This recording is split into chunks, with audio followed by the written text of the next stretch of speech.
bulshada ku nool gobolka Western Cape ee dalka South Africa ayaa soo dhaweeyay isbedelada nabadeed ee ka socda dalka Soomaaliya gaar ahaan gobolada dalka qaarkood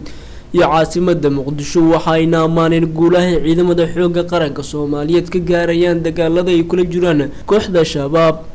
TV-ga qaranka Soomaaliyeed oo maanta mikrofoonka la dhaxmaray ayaa waxay uga warbixiyeen dareenkooda ku aadan sidii ay u arkaan horumarka socda dalka Soomaaliya gaar ahaan caasimadda Muqdisho oo muddooyinkii la soo dhaafay bilicdeeda dib u soo laabanayso waxayna ku amaaneen madaxda qaranka iyo maamulka gobolka Banaadir sidii ay gacanta ugu dhigeen ammaanka guud ee Muqdisho iyo gobolada dalka qaarkood oo madaxda qaranka si nabad ku booqanayaan goobaha laga wareego ciidamada shabaab. hoose aad ayaan ugu faraxsanahay madaxweynaha dawladda ku meel gaarka booqashadiisii uu ku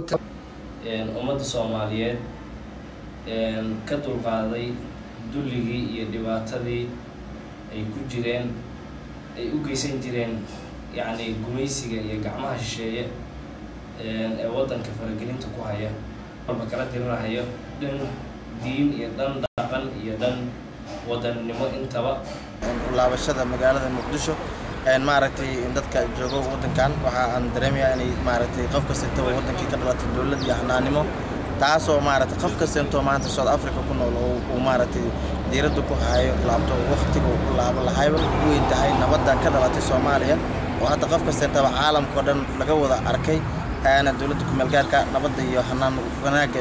ay ku soo dabashay iyo maaragtay isbedelada ay sameysay gobolada qaarkood sida gobolkeeda wasiirka arrimaha gudaha ugu dambeysay oo booqanaya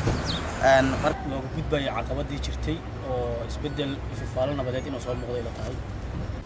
qurba joogta Soomaaliya ku nool dalka South Africa ayaa hami weyn u qaba in mar uun dalkooda dib ugu laabtaan maadaama ay joogaan wadan ay kala kulmeen dhibaatooyin fara badan oo marba marka ka dambaysa si xoogeysanaya